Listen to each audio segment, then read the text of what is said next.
Bonjour à toutes et à tous, bienvenue. Je vous rappelle quelques petites règles préliminaires. Donc, installez-vous là où c'est possible de vous installer. Veuillez, pour des raisons sanitaires, garder le masque. Et accessoirement, pour le confort de tous, pensez à mettre le téléphone en mode silencieux ou à l'arrêter le temps de la conférence. Nous avons aujourd'hui le plaisir de vous accueillir dans un cycle de conférences qui s'appelle « À la découverte des textes sacrés » par le département civilisation, en collaboration avec Aix-Marseille Université, le CNRS. Et aujourd'hui, nous allons aborder le Talmud. La conférence s'intitule « Le Talmud, entre herméneutique et responsabilité pratique, une tension créatrice » par M. Edouard Robrex, qui est maître de conférence en philosophie juive à l'Université d'Aix-Marseille. Donc nous aurons le temps de la conférence, et puis ensuite, dans la mesure du possible, nous aurons un échange avec l'intervenant de questions-réponses. Alors nous procéderons de la manière suivante, eu égard aux conditions sanitaires. Quand quelqu'un veut prendre la parole, la personne se manifeste, vous vous levez, vous parlez à haute et intelligible voix, et si nécessaire, je reprendrai avec le micro votre propos, en substance. Voilà, je vous remercie, et sans plus attendre, je laisse la parole à notre conférencier. Merci pour votre accueil. Merci à la bibliothèque de l'Alcazar, à monsieur Daniel Di Meglio de me recevoir ainsi et d'organiser avec tout ce que ça signifie cette rencontre donc, qui va être une introduction donc, au Talmud et au monde du Talmud. Rapide, bien sûr, comme toute introduction. Alors, je me présente quand même, je suis philosophe, on vient de le dire. Je ne suis pas philologue, je ne suis pas un spécialiste des textes et de la matière des textes, on va dire ça comme ça. Donc, ce que je vais faire aujourd'hui, c'est vraiment vous introduire au niveau d'une histoire des idées, en fait. Voilà, donc le Talmud est on peut le dire, c'est un continent inconnu, souvent d'ailleurs aussi méconnu. Méconnu dans le sens où on a eu très peur de ce livre en Occident pendant très longtemps, parce que c'était le judaïsme et que le judaïsme n'avait pas bonne presse dans le monde chrétien, hein, et qu'on l'a méconnu dans le sens aussi, on a eu fantasmé énormément de choses sur ce livre. Hein, je vous rappelle qu'il y a eu des disputatio au Moyen-Âge et qu'on a même fini par brûler plusieurs charretées de Talmud en 1240 et quelques, en place de Grève à Paris. Hein, si vous vous rendez compte de ce que ça signifie, plusieurs charretées de livres écrits manuscritement, c'est une catastrophe. Hein, voilà. Et donc le Talmud est effectivement un continent méconnu aussi parce qu'il est difficile d'approche, tout simplement. Hein, quand vous avez aujourd'hui, c'est un document avec deux langues. C'est une partie de l'hébreu et la majeure partie, en fait, c'est de l'araméen. Donc vous devez connaître les deux langues, hein, pour pouvoir l'aborder. Alors aujourd'hui, c'est fini. On a depuis quelques années, ici j'ai apporté un document à ce niveau-là, on a depuis quelques années des traductions. Ça a commencé en hébreu, en anglais et maintenant même en français, qui sont assez, alors comme toutes les traductions, on peut en discuter de la qualité, mais enfin elles ont le bonheur d'exister et donc on n'a plus aucune raison de ne plus connaître le Talmud. Ceci dit, même une fois qu'on a dépassé cet obstacle des langues, l'hébreu et l'araméen, il reste encore un troisième obstacle qui est peut-être le plus difficile. Il y en a un quatrième aussi dont j'ai déjà parlé, mais que je reviendrai sur lui après. Le troisième obstacle, c'est une littérature professionnelle. C'est une littérature qui demande en fait un investissement en temps et à la limite un maître qui vous enseigne les bases du raisonnement talmudique. Donc c'est compliqué à ce niveau-là de rentrer dans ça. C'est un peu comme si je vous donnais un livre de mathématiques supérieures, comme on avait fait des mathématiques juste au lycée. Hein, ça va être très compliqué pour vous de comprendre de quoi il s'agit. Pour le Talmud, c'est la même chose. Hein. C'est une littérature d'initiés, avec des clins d'œil, des allusions. Et donc, quand vous n'avez pas l'habitude de ces clins d'œil et de ces allusions, vous n'y comprenez presque rien. Hein. Voilà. Donc, troisième difficulté, vous voyez que ce n'est pas simple. Et quatrième difficulté, hein, je l'ai dit, on a considéré ce livre comme un livre de religion. Alors en France, ça n'a pas tellement... Et donc, un livre religieux, ce n'est pas intéressant. Ça traite de la religion, puis c'est tout. Hein. Et les choses importantes, elles sont ailleurs. Voilà, donc vous avez 4 difficultés qui font que le Talmud n'a pas bonne presse, on va dire ça comme ça. Et donc je vais essayer de casser cela, parce que c'est quand même... il faut le savoir. Le Talmud est une révolution en lui-même. C'est la révolution du judaïsme rabbinique. Le judaïsme rabbinique est né quasiment avec le Talmud, en fait, avec un autre phénomène dont je vais parler aussi, parce qu'il faut que j'en parle pour introduire au Talmud, ce que je vais appeler le Midrash. Le Midrash, c'est-à-dire l'interprétation rabbinique des textes bibliques. Et donc le Talmud constitue une véritable révolution de la pensée et de l'approche du divin aussi. C'est aussi une révolution religieuse. Le seul texte que je vais vous citer du Talmud aujourd'hui va vous parler de cette révolution qui est absolument abyssale, si on s'en rend compte. Il y a vraiment quelque chose qui s'est passé là, et qui fait qu'on s'inscrit bien sûr dans la continuité des textes bibliques et prophétiques, mais il y a une rupture, il y a un changement de paradigme qui fait que le judaïsme n'est plus seulement, si vous voulez, l'héritier de la Bible et de la prophétie, il est aussi autre chose.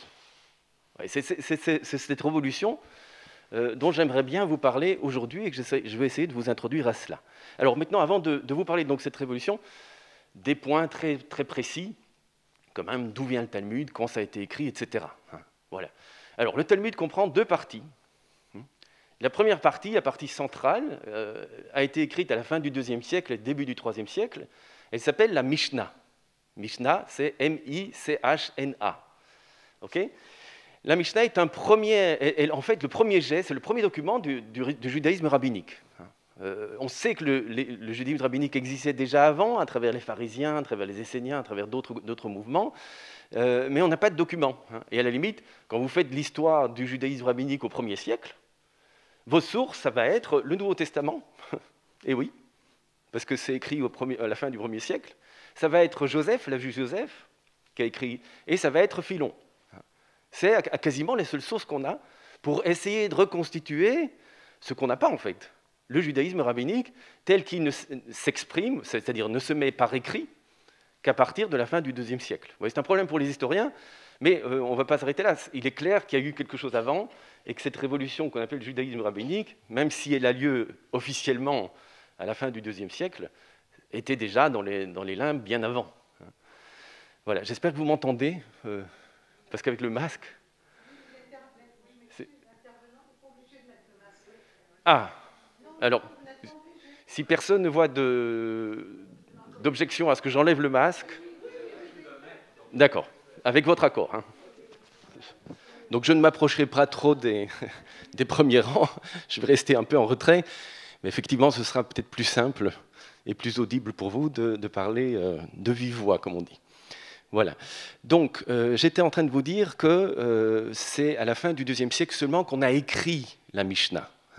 Or, la Mishnah reprend des traditions qui remontent au moins jusqu'au 1er siècle avant, et même parfois plus que cela. Mais grosso modo, elle résume, elle met en ordre, en fait, c'est un document qui met en ordre des traditions orales qui remontent 3 siècles avant.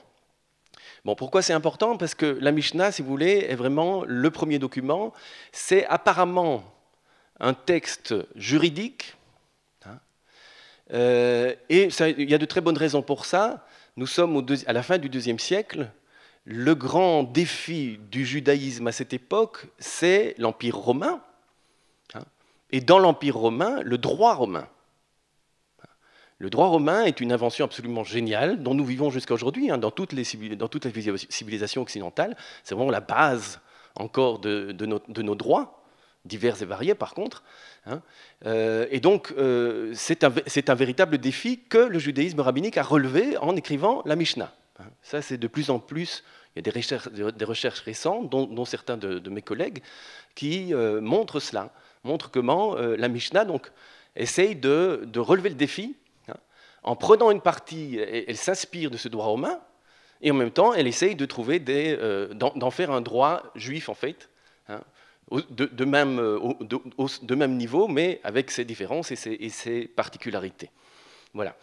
Et donc, c'est un document juridique, mais juridique d'une manière quand même très précise, enfin, pas du tout juridique dans le sens qu'on entend aujourd'hui, par exemple, le droit français, par exemple. C'est un droit très particulier, qui est je ne peux pas vous en parler sans vous donner d'exemples. Donc, c'est difficile. Je vais juste vous donner un petit exemple. C'est au début de la Mishnah du traité Brachot, le premier traité. Alors, dans la Mishnah, pour le savoir, il y a 6 ordres de la Mishnah et 63 traités. Donc c'est quand même un document relativement lourd. Ça fait, dans ma bibliothèque, ça fait 6 volumes. Puisqu'il y a 6 ordres, ça fait 6 volumes. Écrit quand même majoritairement en hébreu encore. Et donc, je vais vous donner quand même les 6. On le retient par un acrostiche, man lekat, prendre le temps. Prendre le temps, c'est joli comme acrostiche. Les 6 ordres sont résumés par le fait d'apprendre à prendre le temps. Prendre le temps de vivre. Prendre le temps de lire. Prendre le temps d'étudier. Prendre le temps, c'est-à-dire, comprenez, prendre le temps non seulement de vivre à la pointe du présent, mais de prendre le temps de se construire avec le temps. Et ça ne se fait pas tout seul. La Mishnah vous demande un investissement, elle vous donne en réponse beaucoup de choses, mais ça vous demande un investissement assez important en temps, c'est évident. Prendre le temps, donc Zman Lekat, c'est-à-dire Zraim, le traité des semences, on va pouvoir parler de l'agriculture. On est terre à terre. Ce n'est pas de la religion, c'est de l'agriculture. D'ailleurs, on peut se demander si l'origine des religions n'est pas au niveau agricole. Hein. Les calendriers, voir des régularités, etc. C'est fondamental. Bon, on commence donc par l'agriculture, Zman, c'est-à-dire ensuite Moadim, les fêtes. Ah oui, parce que vous travaillez économiquement, c'est ça l'agriculture, mais pour faire la fête. Sinon, à quoi ça sert de travailler? C'est un des problèmes du Covid-19, là. On travaille encore, mais on ne fait plus la fête. Ou très peu, ou si peu. On a tous ce sens, si vous voulez, du travail, qui quelque part nous échappe. Alors on trouve de nouvelles manières de faire la fête, c'est important. Deuxième, donc les fêtes. Ensuite, bien sûr, Nashim, les femmes. Comment on se marie, comment on divorce, etc. etc. Ensuite, Nezikim. Le 4e volet, c'est les dommages et intérêts, le droit pénal, si vous voulez. Vous faites des bêtises, et bien il faut réparer, comment est-ce que vous réparez, etc. Ensuite, vous avez Kodashim, les choses saintes. Et enfin, Torot, les choses pures. Vous voyez qu'il y a 6 ordres du Talmud. C'est intéressant que vous voyez qu'on ne parle pas vraiment de religion. Sauf à la fin. Kodashim, Torot, les choses saintes et les choses pures. Mais tout le reste, c'est d'abord du droit commun, pour les affaires quotidiennes. Voilà. Donc ça, c'est la Mishnah. Premier document, c'est le cœur. C'est le cœur du Talmud. Ce qui va se passer, c'est qu'à partir du moment où la Mishnah donc, est mise par écrit par Rabbi Juda le Prince, Rabbi Yehuda Nassi, à la fin du IIe siècle et au début du IIIe siècle, il habitait en Galilée. On va commencer, alors dans 2 lieux différents, à faire des commentaires de cette Mishnah. Les commentaires que les rabbins vont faire vont s'appeler désormais, ils vont être mis par écrit petit à petit au cours du temps, vont s'appeler la Gemara. G-U-E-M-A-R-A. La Gemara, c'est-à-dire, c'est ce que je vous dis, les commentaires de la Mishnah par les rabbins qui suivent. Comme il y a 2 centres principaux du judaïsme à cette époque, l'un en Israël et l'autre en Babylonie, eh bien, il va y avoir 2 Gemarot. Et comme le Talmud, c'est la Mishnah plus la Gemara, on va avoir 2 Talmuds. Il y a donc 2 Talmuds.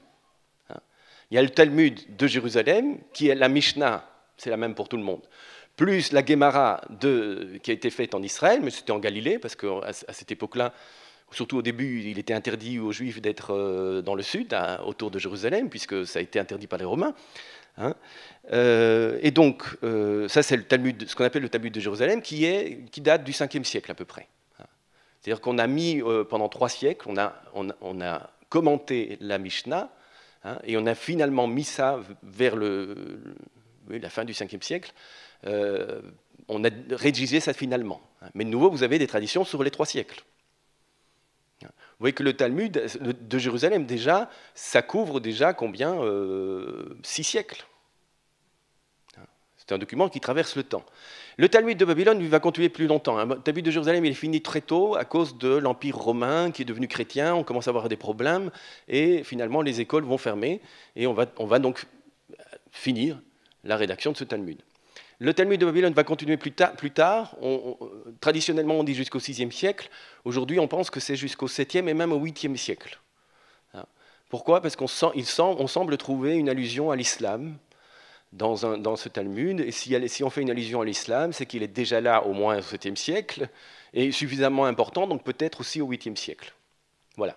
Donc, 8e siècle, vous voyez, à partir du 1er, 2e siècle avant notre ère, ça fait 1000 ans. Vous voyez que ce n'est pas un document simple, c'est un document qui travaille dans la longueur du temps. Ce sera donc le deuxième Talmud, le plus important pour la tradition juive, c'est le Talmud de Babylone, pour une raison très simple, c'est que la loi, au plus vous êtes ancien, au plus vous avez d'autorité, mais au plus vous êtes récent, au plus vous êtes décisif. Hein? D'ailleurs, c'est la vôtre jusqu'à aujourd'hui. Hein? Il est imbécile pour un juif de demander à la Bible ce qu'il doit faire dans la vie quotidienne. Hein? Il demande à son rabbin aujourd'hui. Même le document central qui a été écrit au XVIe siècle, le Shulchan Aruch, hein, qui est un code de loi absolument fondamental, vous ne pouvez pas vous baser là-dessus pour agir aujourd'hui. Si, il faut se baser pour faire les bonnes décisions.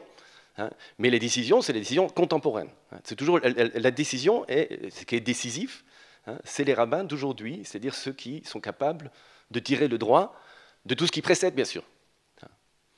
Voilà. Et donc, comme le Talmud de Babylone est plus tardif, il est plus décisif que le Talmud de Jérusalem, et en général, donc, c'est celui qu'on étudie.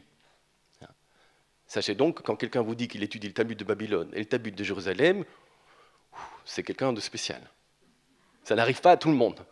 Hein, d'accord ? Parce qu'en général, le Talmud de Babylone, déjà, hein, il faut le savoir, il y a 37 traités du Talmud de Babylone. En tout, ça fait 2711 feuilles. Parce qu'on compte pas les pages, mais les feuilles.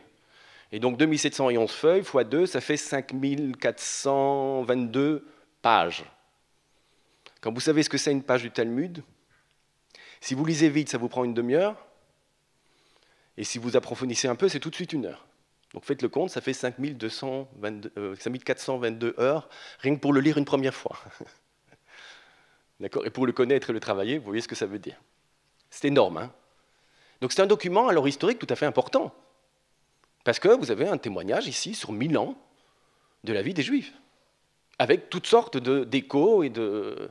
Voilà, parce que c'est autre chose aussi, la censure, il y a eu une censure plus tard, hein, mais au niveau des rabbins, non. On a des textes absolument impressionnants.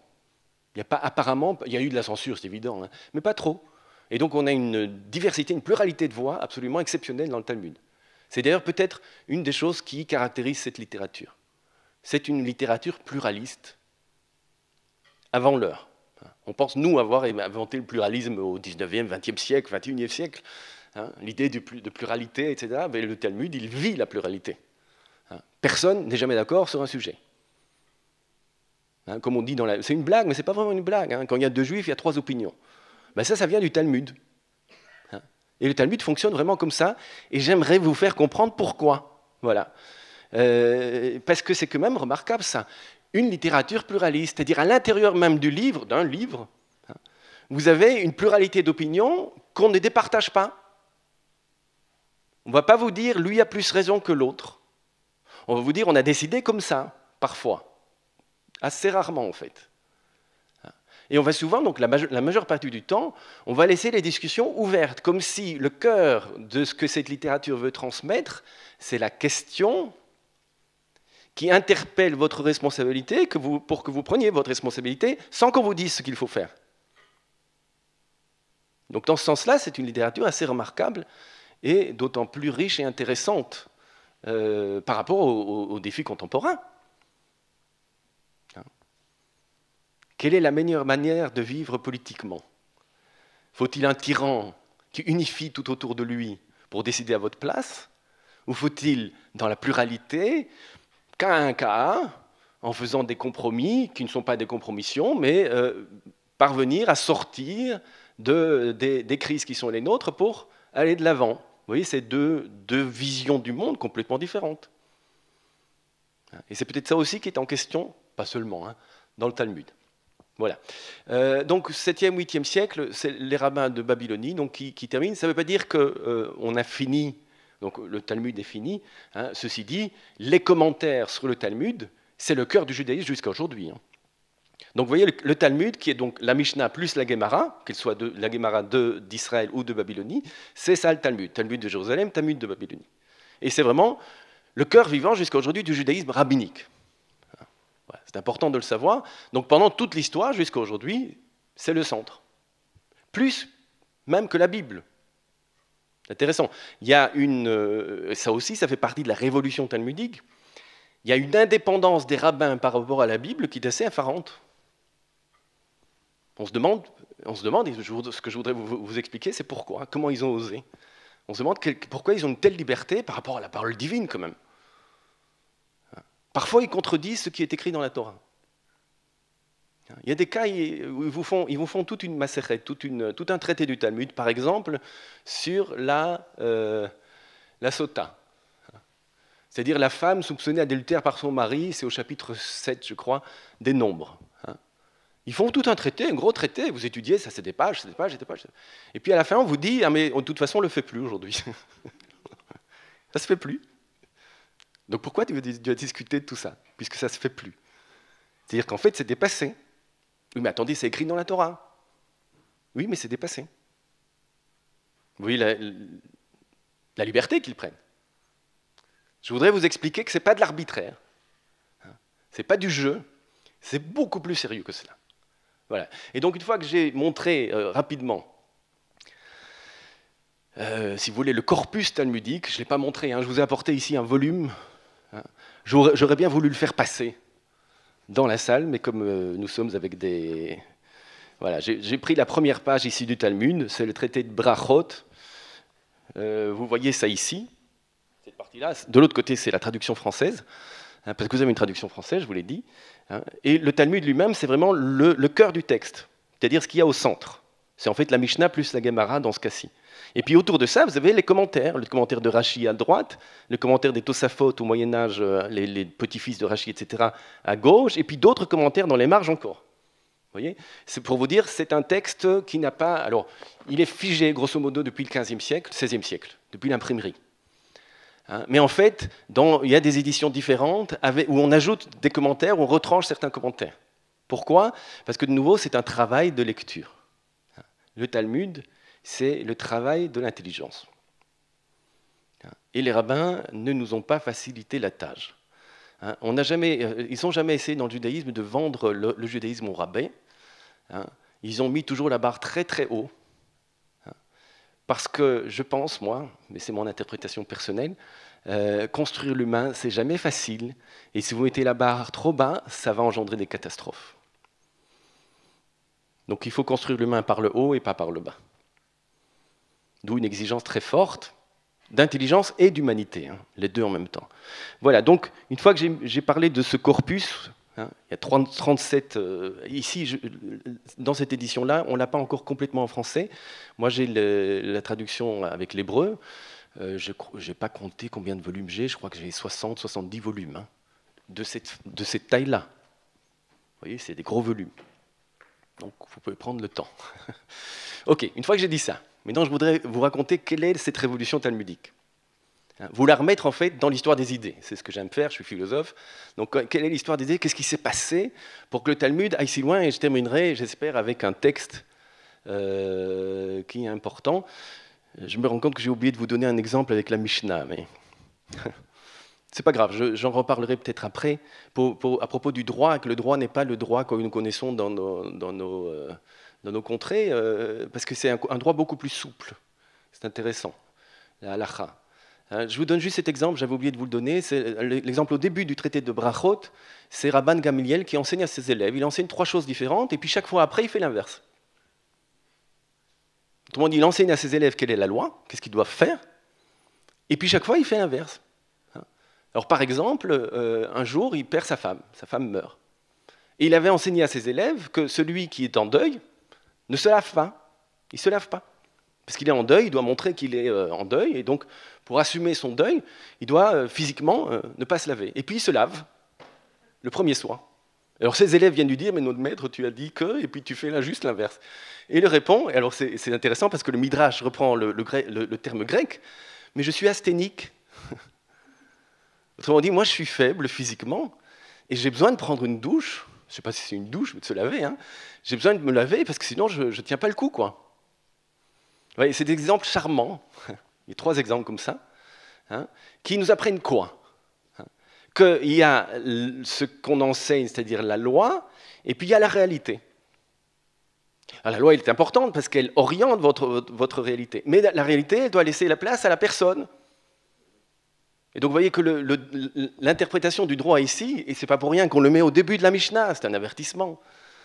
On vous dit des choses, mais attention à la manière dont vous allez les appliquer. Il faut tout le monde qu'on mette un masque, bien sûr. Mais si je me promène sur la plage et qu'il n'y a personne autour de moi, il faut que je mette le masque encore. D'accord? Vous avez compris. Il y a la loi qui vous dit des choses importantes, hein. Elles sont fondamentales, il faut nous préserver. Et puis il y a l'interprétation de la loi, c'est-à-dire comment je vais appliquer dans telle circonstance, etc. Voilà. Et ça, c'est une démarche fondamentale. Il faudrait que tous les policiers en France et les gendarmes étudient le Talmud.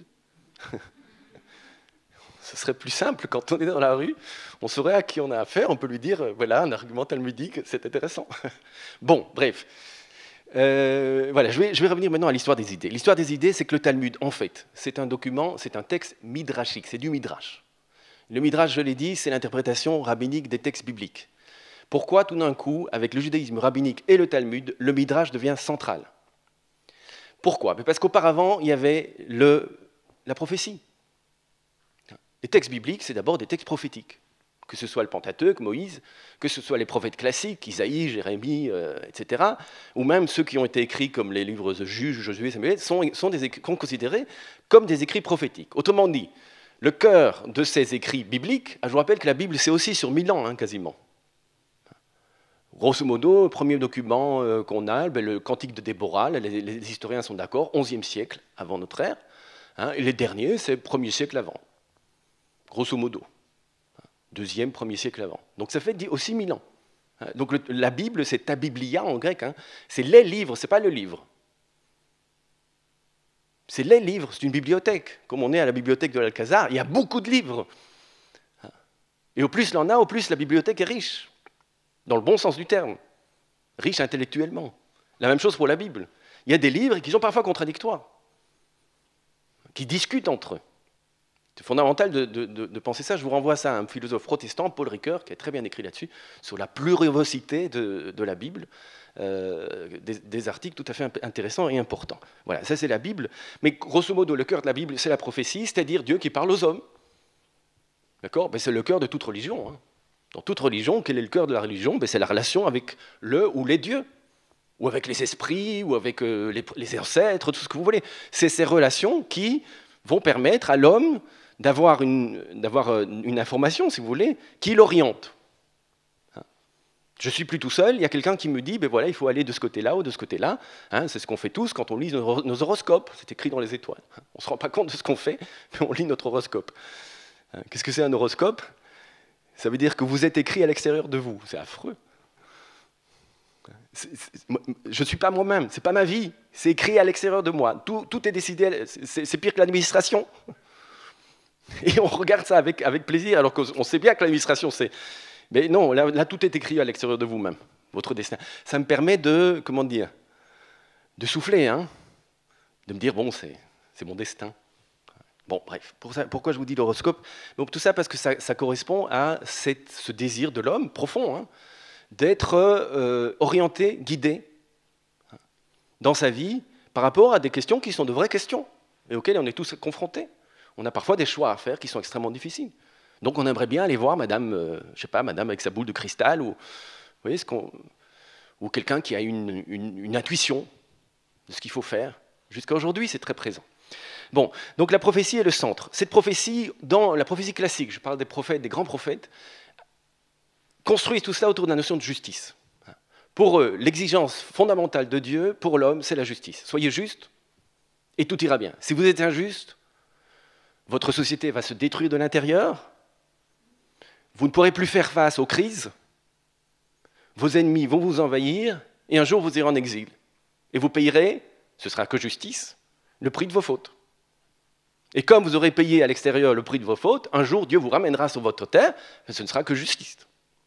Vous voyez, je vous ai résumé ici, très rapidement, le narratif des prophètes classiques. Ce qui est fondamental là-dedans, c'est qu'ils disent, et on sort ici du fatalisme et de l'horoscope, ils disent l'avenir n'est pas écrit d'avance. Le prophète ne dit pas l'avenir. Il dit si vous agissez bien, ça ira bien, si vous n'agissez pas, ça ira mal. Mais il ne vous dit pas ce qui va se passer. En général, il ne s'est pas trop trompé parce qu'il disait puisque vous agissez mal, ça va aller mal. Mais le cœur de l'annonce prophétique, c'est de dire votre destin est entre vos mains. Vous pouvez changer à chaque moment. Donc on sort du fatalisme et de ces forces qui sont à l'extérieur de moi et qui me guident sans que je le veuille et décident pour moi. On rentre dans la liberté humaine, c'est-à-dire c'est mes actes et ma responsabilité dans l'histoire dont dépend l'histoire. Prophétie classique. Et les prophètes y croient, jusqu'au bout. Hein. On voit ça dans des textes. La justice est vraiment la clé de l'histoire. Pour eux, ils n'ont pas tort. Une société qui n'a pas de justice, c'est une société qui se détruit de l'intérieur. Quand j'ai des dommages, je suis blessé par autrui, etc., et que la société ne s'occupe pas de remettre au moins un petit peu les choses en ordre, je finis par ne plus avoir confiance dans la société, et quand il y a une crise, c'est chacun pour soi. Et la société n'existe plus. Voilà. Donc les prophètes mettent cette justice au centre, et puis il arrive qu'il y a une crise de la prophétie classique à partir du 5e siècle, jusqu'au 1er siècle de notre ère, 600 ans. On le voit dans des textes. Pourquoi? Parce que les exilés reviennent, par exemple, et ce qui était annoncé, ce n'est pas exactement ce qui va se passer. Et puis il y a des injustices qui continuent, et ça ne marche pas exactement comme on voulait. Autrement dit, cette notion de justice comme clé de l'histoire est remise en question. Et donc de présence divine dans l'histoire aussi. Et donc par rapport à cela, cette crise, on va avoir 3 types de réactions principales. La première réaction, c'est la littérature de sagesse, dont vous avez des exemples dans la Bible hébraïque. Hein. Je vous rappelle, la Bible hébraïque, ce n'est pas l'Ancien Testament. Hein. L'Ancien Testament des catholiques, par exemple, a ajouté 10 livres que n'a pas la Bible hébraïque. Vous verrez ça, hein, je ne vais pas rentrer dans les détails, mais donc faites la différence entre Bible hébraïque et Ancien Testament, ce n'est pas la même chose. Okay. Donc, dans la Bible hébraïque, vous avez le livre des Proverbes, qui est typique de la littérature de sagesse, l'Ecclésiaste et Job. Hein. On n'a pas ce que les catholiques ont pris, parce que pas tous les chrétiens, c'est pour ça que je dis les catholiques, chez les protestants, il y a une Bible semblable à la Bible hébraïque, en fait, c'est certains protestants. Donc, chez les catholiques, il y a par exemple Siracide hein, et la sagesse de Salomon, que nous n'avons pas gardée. Bien, alors, tout ça pour vous dire que c'est une première réponse à la littérature de sagesse. On est dans un ordre trop grand. La sagesse, si vous voulez, c'est aujourd'hui, pour le comprendre, la littérature qui tourne autour de l'épanouissement et du bonheur.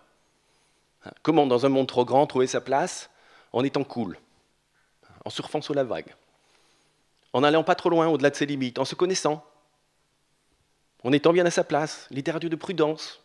Voilà, la sagesse. C'est une première réponse, mais qui a des limites, et on les voit dans les limites. Déjà, Job et l'Ecclésiaste critiquent, reprennent cette littérature et la critiquent en même temps. Deuxième type de littérature, ça c'est très important au niveau de l'histoire des idées religieuses, parce qu'on en subit encore les coups aujourd'hui, c'est la littérature apocalyptique. Littérature apocalyptique, on invente pas mal de choses dans cette littérature apocalyptique. Alors on dit prophétie apocalyptique, moi je ne suis pas d'accord. C'est la prophétie dans l'ancien sens du terme, c'est-à-dire on dit l'avenir. Le prophète apocalyptique prétend connaître la fin des temps, la fin du monde. Alors en plus, il invente la notion. Dans la prophétie classique, il n'y a pas de fin du monde. Alors dans la prophétie apocalyptique, on invente quoi? Le monde est pourri. Le monde est pourri, il est mauvais.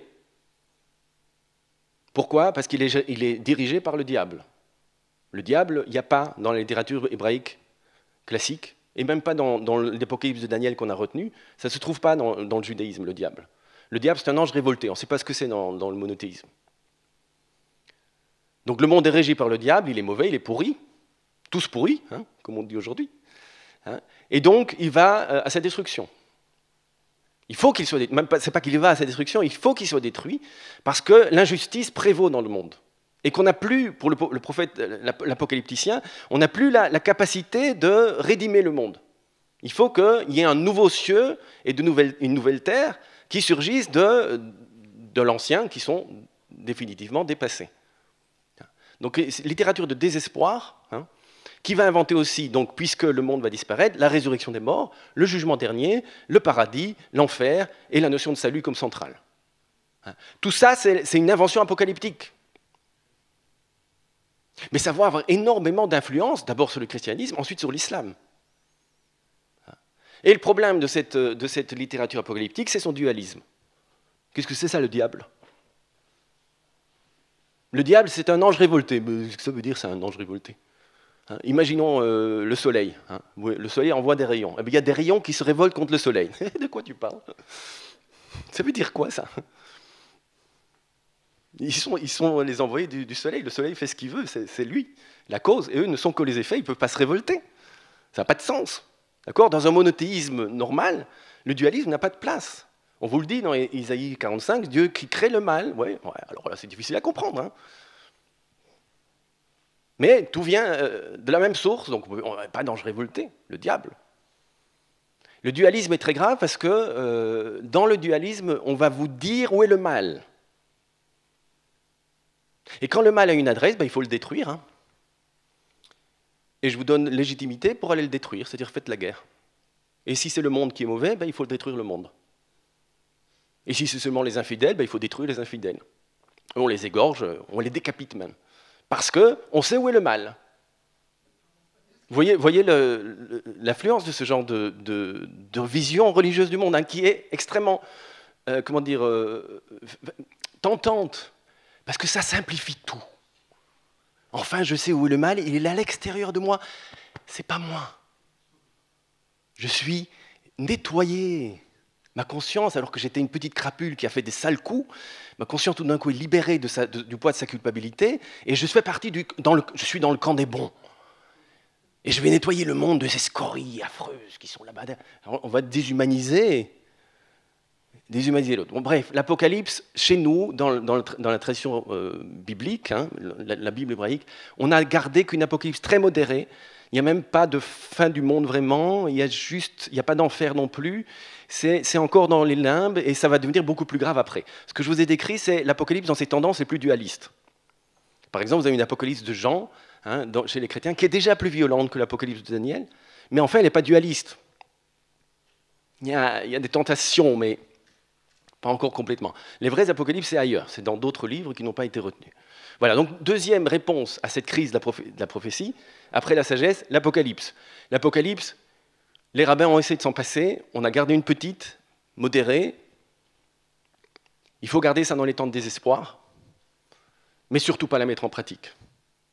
La troisième réponse, c'est le Midrash. Et donc à travers le Midrash, le Talmud. Quelle est la réponse du Midrash ? Mais la réponse du Midrash, c'est de voir dans l'absence de Dieu à l'histoire, parce que quand il n'y a plus de justice dans l'histoire, quand on voit que c'est l'injustice qui prévaut, la violence, et que c'est les crapules qui réussissent, et que les gens justes, eux, sont persécutés. Mais qu'est-ce qui peut donner encore de l'espoir ? L'Apocalypse dit, plus rien, il faut attendre la fin du monde pour que justice soit faite. Donc on sauve la justice, mais à un prix terrible, au prix de la violence et d'un fatalisme, puisque l'histoire est écrite d'avance. Mektoub, comme on dit. C'est écrit d'avance. Non. Ce que va dire la Midrash, c'est que le retrait de Dieu de l'histoire n'est pas une mauvaise chose, c'est même un signe d'amour. C'est juste l'inverse. Et d'où on apprend que c'est un signe d'amour ? 2 livres. Je vous parle juste de 2 livres, et puis comme ça, j'arrive au centre. Le Cantique des Cantiques. Cantique des Cantiques, vous lisez ce livre, et on ne parle pas de Dieu, on parle d'un amour entre un homme et une femme. Alors, il s'appelle le roi, la reine, hein, ça c'est quand on est ou le berger, la bergère, tout ce que vous voulez. Un amour entre un homme et une femme, il n'y a pas Dieu. Une seule mention de Dieu, mais c'est une mention, je dirais, baudelairienne. Shalev et Tia, c'est l'amour est comme une flamme divine. Hein, baudelairienne, pourquoi ? Parce que ça peut être poétique, ce n'est pas nécessairement religieux. Hein, vous comprenez ce que je vous dis quand je vous dis que l'amour est comme une flamme divine. Je n'ai pas besoin que vous soyez croyants pour que vous compreniez ce que je dis. Ok, et donc c'est un amour purement humain. Or, si on regarde bien ce livre, on se rend compte qu'en fait, cet amour, il est quasiment toujours dans l'absence. Très étrange description de l'amour. Alors, ils décrivent le corps de l'un, le corps de l'autre, la manière dont il dit superbe. Hein, c'est vraiment un chant érotique. Mais toujours dans l'absence. Il est là-bas, elle est ici, et puis j'essaie de la retrouver, mais elle n'est pas là. Au moment où je frappe à la porte, elle s'est endormie, elle a mis son pyjama, elle ne peut pas m'ouvrir la porte. Et donc, bref, d'accord ? L'absence. Comme si le cœur battant de l'amour, ce n'était pas la présence, mais l'absence. Et quand 2 personnes sont trop proches l'une de l'autre et qu'il n'y a plus de la présence, en général, ça se termine très mal. C'est intéressant. Et puis surtout, non seulement le cœur de l'amour, c'est l'absence, ménagez l'absence, ménagez la part d'altérité qui, chez l'autre, peut encore vous surprendre. La pire des phrases dans un couple, c'est « Ah, toi, je te connais ». Là, il n'y a plus d'issue, c'est fini. Vous ne pouvez plus surprendre. Si quelqu'un vous dit « Vous êtes ça à la face, toi, je te connais », C'est fini, elle a fait le tour de vous. Vous êtes cuit. Tout cru. Cuit tout cru. Vous comprenez ce que ça veut dire? Voilà. Bref. Première chose, absence. Deuxième chose, il y a une expression absolument remarquable. L'echilach, 2 fois, au chapitre 2, 10 et 2, 14. L'amant dit à la bien-aimée, va vers toi. Alors ça, on ne comprend pas. Je reprends ici, à travers la Kabbale, ce n'est pas grave, plus tardivement, les 3 stades de l'amour par lesquels il faut passer. Premier stade, le premier, c'est toujours celui qu'on aime, mais en fait c'est le plus dangereux, c'est l'amour fou, l'amour passion, le coup de foudre. Je t'ai dans la peau. D'accord? Je ne peux pas sans toi. Tu es mon âme sœur. Tu es ma moitié. Mon chou, mon miel, enfin tout ce que vous voulez. D'accord? C'est-à-dire le fait que je pense que l'autre est fait pour moi. Le rêve de tout le monde. Ouais. Et on ne se rend pas compte qu'on est complètement fou quand on a des rêves comme ça. Quoi, l'autre a été créé pour vous? Il n'est là que pour vous. Il est l'exacte image de ce que vous avez en tête. Waouh! Et ça existe quelqu'un comme ça. Quelque chose peut-être, ça existe. Votre représentation. Quelqu'un comme ça existe. Jamais. Et donc c'est très dangereux parce que si vous restez coincé à ce stade-là, crime passionnel.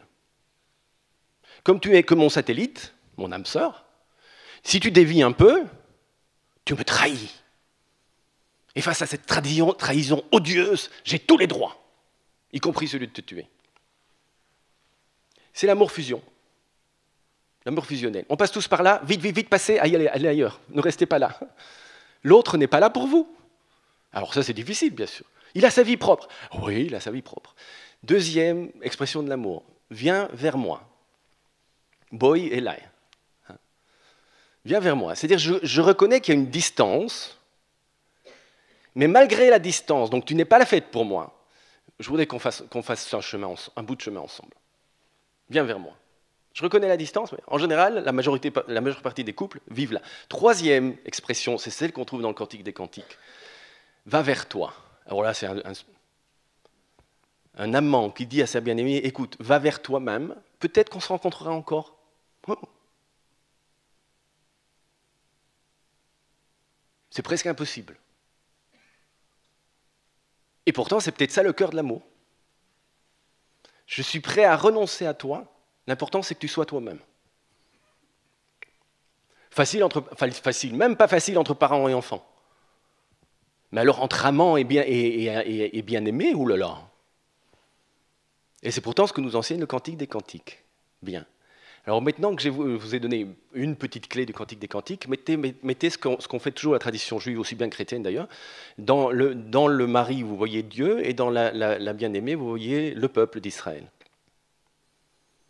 Ça veut dire que le Dieu dit au peuple d'Israël, va vers toi. Ça ne veut pas dire, viens vers moi. Va vers toi. Autrement dit, je me retire par amour pour que tu puisses advenir à toi-même et à ton propre désir, ta propre responsabilité. Voilà la révolution du judaïsme rabbinique. L'absence de Dieu n'est plus vécue comme une catastrophe, comme dans l'Apocalypse. Elle est vécue comme un signe d'amour, où Dieu, se retirant, en appelle à ma responsabilité pour que désormais que j'apprenne face à lui.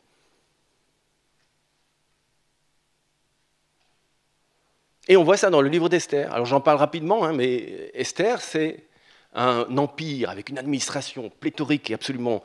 Il faut lire ce livre, il est croustillant quand vous le... Racine l'a repris, mais c'est remarquable, c'est une pièce de théâtre, avec rebondissement, avec un empire alors machiste complètement. Les femmes n'ont aucune place, sauf dans le gynécée. Et le roi est un gros plein de soupe. Non, pire, un gros plein de vin, qui fait la fête 6 mois par an, et puis qui se rend compte qu'il y a des problèmes dans son royaume. Tiens, et son problème d'ailleurs c'est avec sa femme. Il ne parvient pas à le résoudre. Il y a une critique absolument remarquable et de ces empires gigantesques et de l'administration. On invente une nouvelle forme littéraire dans ce texte pour vous dire... Le passif, si vous connaissez l'hébreu, on utilise le passif sans arrêt. Pourquoi? Parce qu'il n'y a personne qui fait rien. Tout se fait. C'est l'administration qui tourne. Mais il n'y a plus personne. C'est impersonnel. Personne ne vous prend en compte parce que vous n'existez pas, ça tourne, c'est la roue. la roue de l'administration. C'est absolument affreux, effrayant. Et puis dans cette roue de l'administration, il y a une femme qui se fait prendre, pas parce qu'elle le veut, par le roi, qui devient la reine, elle s'appelle Esther. Et donc elle a juste une seule chose à faire, je ne vise personne, à être la poupée du président. C'est-à-dire celle qui est là pour l'apparat, mais elle n'a absolument rien à dire et rien à faire sinon d'être belle. Comme on dit, sois belle et tais-toi. C'est exactement comme ça que... Et donc on fait une critique, c'est remarquable, une critique de cet empire machiste, où il n'y a aucune place pour les femmes. Et ce qui va se passer dans ce livre, c'est que donc la dernière qui n'a aucun pouvoir, qui ne peut rien faire sinon être belle, c'est elle qui va changer tout dans ce royaume. Je vous rappelle, l'histoire, c'est Haman qui veut tuer tous les Juifs en un seul jour. Le roi est d'accord. Eh bien, Esther, alors qu'elle n'a aucun pouvoir, va parvenir, prenant sa responsabilité, à changer le cours de l'histoire. Si vous voulez, Esther, c'est l'histoire du petit colibri qui va éteindre l'incendie. C'est exactement ça. Mais dans ce cas-ci, contrairement à l'histoire du colibri, elle réussit. Seule. Femme. C'est une littérature féministe avant les... C'est absolument remarquable. Et d'ailleurs, ça porte le nom d'une femme. Il y a un deuxième livre qui porte le nom d'une femme, Ruth aussi, Esther. Et elle sauve son peuple, et c'est une femme qui n'avait aucun pouvoir, et qui est parvenue à manipuler, c'est clair, ses imbéciles, son imbécile de mari et l'imbécile de vizir qui était le... Voilà, bref. Donc, Dieu n'est pas présent dans ce livre non plus. Rien dans la version hébraïque. Dans la version chrétienne, on a fait intervenir Dieu. Dans la version hébraïque, c'est un livre laïque. Et oui, ça existe dans la Bible, la laïcité. Et dans ce livre laïque, on vous dit quoi? Que désormais, tout dépend de l'homme, c'est-à-dire le cœur de l'homme, la femme. Le plus important que l'homme, c'est la femme. Et c'est d'elle que dépend l'histoire, désormais. La responsabilité que je prends envers et contre tout, alors que tout semble aller contre moi. Eh bien, c'est cela, la révolution midrashique. Désormais, Dieu se tait par amour, pour me laisser la place de mon désir et de ma responsabilité, et que dans cette place que je prends, je lui réponde en disant « me voici, voici comment je te réponds ». Sans que ce soit dicté de l'extérieur par l'appel divin lui-même. La seule chose qui est demandée, c'est que j'émerge à ma responsabilité sans qu'on me dise de quelle manière je dois la prendre. La littérature midrashique, c'est cela. La révélation n'est plus vue comme un dictat qui s'impose du haut vers le bas et m'oblige à me soumettre à la volonté divine parce qu'il n'y en a pas d'autre et que lui, il est fort et que moi, je suis faible. Ça, c'est une religion de la violence. C'est une religion de la violence, parce que le fort décide pour le faible. Mais c'est ça la violence. Parce que j'ai le pouvoir, je décide pour vous, sans vous demander votre avis. Ce n'est pas l'idée rabbinique, ça. On nous dit même que quand il a créé l'homme, il a demandé à ses anges, il a pris conseil, etc. Ou même, il y a un autre midrash qui dit qu'il a demandé à l'homme de se faire avec lui. Vous voyez, ce n'est pas un Dieu qui impose sa volonté directement. Autrement dit, la révélation ici n'est plus un dévoilement du divin qui m'obligerait de manière immédiate et totale. Je n'aurais que le choix de me soumettre ou de me révolter. Non. Désormais, la révélation est le lieu où Dieu, en appelant à moi, me fait signe, mais se retire dans son signe, pour que face à ce signe, moi j'émerge à ma propre responsabilité.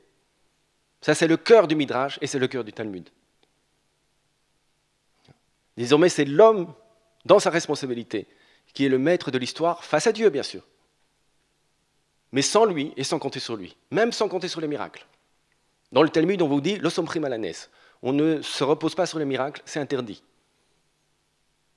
On n'attend pas les miracles. C'est-à-dire quoi? On agit là où on est, avec les instruments qu'on a.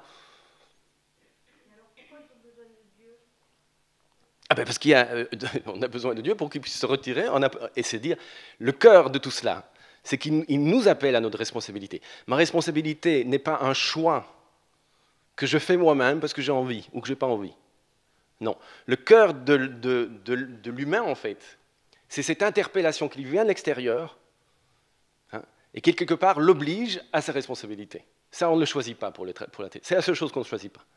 D'une certaine manière, je vais le dire de cette manière-là, en naissant, je nais à une responsabilité qui me précède, donc ce n'est pas une culpabilité, et qui me donne ma place. Je vais le dire d'une autre manière. Comment est-ce que des parents font savoir à leur enfant qu'ils les aiment? En les aimant, première chose, mais à travers leur amour, en exigeant d'eux qu'ils deviennent quelqu'un. Autrement dit, il y a les deux. Il y a l'amour et la justice, il y a l'amour et l'exigence. Mais de la même manière, je ne choisis pas que mes parents m'aient mis au monde et qu'ils m'aiment. Mais je me découvre et je grandis par rapport à moi-même dans cette responsabilité qui m'incombe par rapport à eux. C'est exactement la même chose, nous disent, alors par exemple, nous disent les commentateurs rabbiniques aussi. Je vais vous donner un texte. Je vais vous lire le seul texte que je vais prendre du Talmud. Comme ça, on aura fait un petit peu le Talmud. C'est une histoire. Alors c'est important ici, le Talmud, je vous l'ai dit, c'est quand même avant tout la question juridique de que faut-il que l'homme fasse dans l'histoire pour qu'il reste humain dans ses actes. Ça, c'est le cœur du Talmud. Donc la halakha, ce qu'on va parler après, apprendre la halakha. C'est le cœur du Talmud. Ici, c'est un passage de Haggadah, mais qui est fondamental, c'est-à-dire un récit, mais qui est fondamental parce qu'il vous montre où se situent les rabbins dans leurs interprétations par rapport à Dieu. Et en quoi on a besoin de Dieu. Je vais vous le dire à la fin. Alors, je lis le texte.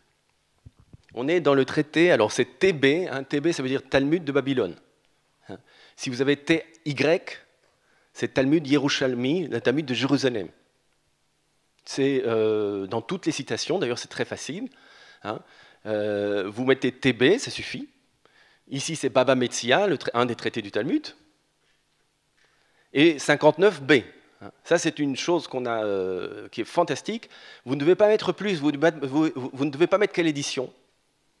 Si c'est sorti à Venise, à Paris, à Berlin ou à Moscou.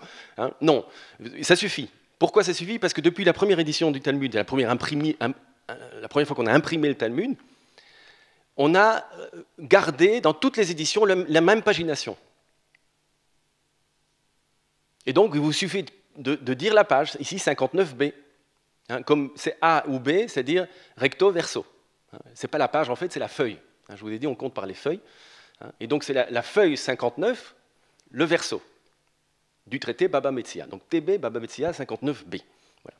Alors, je raconte l'histoire. Je la lis d'abord une fois en transversale, et puis après, je reviendrai pour l'expliciter. Ce jour-là, Rabbi Eliezer a avancé tous les arguments possibles et imaginables. C'est à propos d'un four qu'on appelle le four d'Arnaï. Et ils se discutent pour savoir si ce four reçoit l'impureté ou pas. Vous direz, quoi c'est important que... Mais parce que s'il reçoit l'impureté, il faut le détruire et le reconstruire.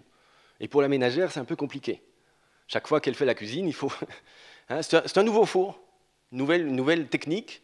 Et donc les rabbins sont en train de discuter comment on peut l'utiliser. Bon. Et donc Rabbi Eliezer a avancé tous les arguments possibles pour son opinion et imaginables, mais les autres rabbins, dont Rabbi Yoshua est le dirigeant, n'acceptèrent pas ces arguments. Donc ils ont discuté pendant des jours, et puis ils n'acceptent pas. Alors il leur dit, là il ne tient plus, Rabbi Eliezer, si la loi est comme je le dis, que ce caroubier le prouve. Caroubier, c'est un arbre. Que ce caroubier le prouve. C'est alors que le caroubier fut déraciné et déplacé de 100 coudées, de 50 mètres, de son lieu d'origine. D'autres disent de 400 coudées. Ils en remettent sur le miracle, c'est 200 mètres, pas 50 mètres. Ils lui dirent, alors les autres rabbins lui répondirent, on ne peut pas apporter une preuve d'un caroubier. Autrement dit, un miracle, ce n'est pas un argument. On est en train d'argumenter ici, c'est un très beau miracle, bravo, et Rabbi Eliezer, mais ce n'est pas un argument. Et Rabbi Eliezer, apparemment, il est dur d'oreille, là. À mon avis, il est surtout en colère. Il leur répondit, si la loi est comme je le dis, que le ruisseau le prouve. Le ruisseau se mit à couler en sens inverse, autrement dit, il remonte à la source. Wow, quel beau miracle. Il lui dit, on ne peut pas apporter une preuve d'un ruisseau. Nouveau, même argument. Vous voyez qu'on est en train de vous dire quelle est l'importance des miracles pour les rabbins. Bon, tu fais des miracles, sans doute, c'est important, mais non, pas dans la discussion. Il leur répondit, si la loi est comme je le dis, que les murs de la salle d'études le prouvent. Imaginez les murs. Ici, les murs de la salle s'inclinèrent au point qu'ils allaient tomber. Rabbi Josué les réprimanda en leur disant, si les disciples des sages luttent l'un contre l'autre par rapport à la loi, à la halakha, de quel droit vous en mêlez? Qu'est-ce que vous avez à faire avec une décision rabbinique? Les murs ne tombèrent pas par respect pour Rabbi Joshua, mais ne se redressèrent pas non plus par respect pour Rabbi Eliezer. Et alors le Talmud vous ajoute ça avec un humour cinglant, et il reste encore incliné jusqu'à aujourd'hui. Alors allez chercher en Babylonie pour voir le miracle, je vous en prie. Si vous trouvez, vous me téléphonez. De nouveau, il leur dit, il était têtu, Rabbi Eliezer. Si la loi est comme je le dis, que ce soit prouvé par le ciel. Oh là, argument d'autorité suprême. Une voix céleste sortit et dit, pourquoi vous en prendre à Rabbi Eliezer, alors que la loi est comme il le dit, en toutes choses? Vous vous attendez à quoi là, dans le récit? Ça y est, une voix du ciel, c'est Dieu qui parle. Donc les rabbins, ils se prosternent, ils disent « Baruch Hashem, Alléluia ».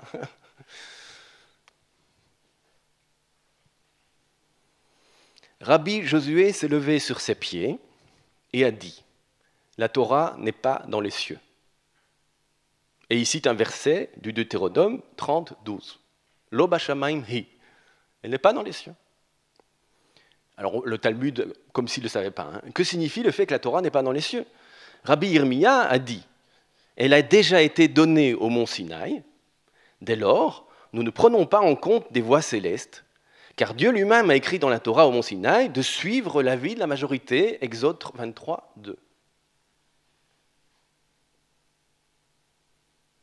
Donc on n'écoute pas la voix céleste, puisque la Torah nous a été donnée. Tais-toi, Dieu.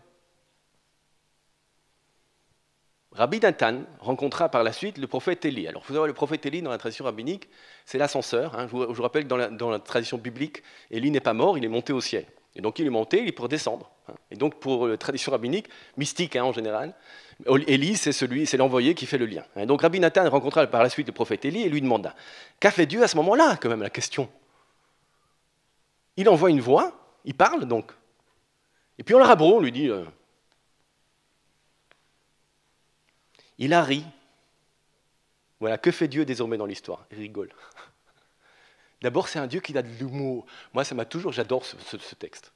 Il a de l'humour. Il n'est pas hyper sérieux, coincé là.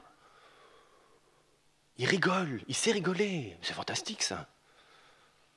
C'est un Dieu qui a de l'humour. Et qu'est-ce qu'il a dit? Il a ri et il a dit « Mes enfants m'ont vaincu, mes enfants m'ont vaincu ». Il a ri, ça peut vouloir dire en hébreu aussi, il a été joyeux. Il a rigolé parce qu'il était tellement joyeux, il a dit « Mes enfants m'ont vaincu, mes enfants m'ont vaincu ». Voilà, j'ai lu rapidement le texte. Vous voyez qu'il y a quelque chose ici dans ce texte qui n'est pas normal, au niveau d'un esprit religieux. Mais ça se trouve dans le Talmud. Au niveau d'un esprit religieux, oh là là, on remet en question les fondamentaux. Les miracles, la voix de Dieu, la prophétie. Et puis on fait rigoler Dieu. Non mais alors là, allez voir le nom de la rose, là. Dieu ne rigole pas, c'est pas possible. Voilà, et maintenant je reviens sur le texte. Parce que c'est impossible que Rabbi Eliezer, quand on lui a dit la première fois, on ne prend pas un argument d'un miracle, il refait des miracles, ça ne sert à rien. C'est un rabbin, même s'il est fondamentaliste un peu, et fanatique, il a compris. Non, ça veut dire que les signes qu'il demande de faire signifient quelque chose. Quel est le premier signe? Le caroubier qui se déracine. Ouais. Mais c'est pour ça que j'ai parlé d'un fondamentaliste et d'un fanatique. Rabbi Eliezer, c'est la vérité pour lui, la vérité divine qu'il détient. Il est le porte-parole de Dieu, puisqu'on dit tout ce que dit, c'est lui qui a raison. Cette vérité divine vaut la peine de déraciner un arbre pour le remettre ailleurs. Appliquez ça au niveau humain. Il a une conception de la religion où vous devez renoncer à tout ce qui est votre emplacement, là où vous êtes enraciné, etc., le lieu de votre vie, en fait, pour être prêt à vous déraciner tout à fait ailleurs. On se fiche de votre Sitzenleben, comme on dit en allemand. On se fiche de l'endroit qui est le vôtre, de ce qui est important pour vous. Déracinez-vous. Fanatisme. On fait ce qu'on veut avec vous, puisque c'est Dieu qui l'a dit. Et donc, déracinez-vous. C'est moi qui ai raison. Il y a un mépris de l'humain ici, à travers l'arbre. Hein, mais vous voyez, c'est intéressant, l'arbre, l'humain, quand vous déracinez des arbres, vous n'êtes pas loin de déraciner parfois des hommes. Hein. Ce qu'on fait en Amazonie, c'est les deux en même temps. L'irrespect qu'on a par rapport à la nature nous annonce un irrespect beaucoup plus fondamental par rapport à nous-mêmes, parce que nous sommes aussi des êtres naturels. Et quand je maltraite les animaux, c'est l'animal en moi que je maltraite. Bon, je ne vais pas rentrer là-dedans, mais c'est important ici. Deuxième, alors Rabbi Eliezer continue avec un autre argument. Maintenant, il faut comprendre, c'est un autre argument, même si c'est un miracle. Quel est son autre argument? C'est le ruisseau qui retourne à sa source. Ah ben oui, mais ça c'est le fond. Là, le premier cas, c'était le fanatisme. Je déracine qui je veux et puis je fais bouger les populations parce que de toute façon, c'est Dieu qui l'a dit. Hein. Deuxième chose, je remonte à la source, c'est le fondamentalisme. C'est-à-dire, c'est quelqu'un qui pense que la vérité est à l'origine. Et qu'il faut toujours revenir à la pureté de l'origine, parce que là, les choses, au moins, c'est Dieu tel qu'il les a dites et pas tel que les hommes les ont interprétées. Quelle catastrophe! Dès que les hommes interprètent la parole de Dieu, ils ne peuvent que la falsifier.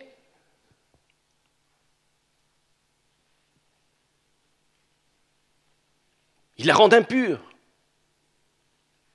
Il faut tuer ceux qui refusent de retourner à la source et de se soumettre à cette source unique et seule source de la légitimité, de l'autorité, etc. Vous voyez quel fanatisme et quel fondamentalisme.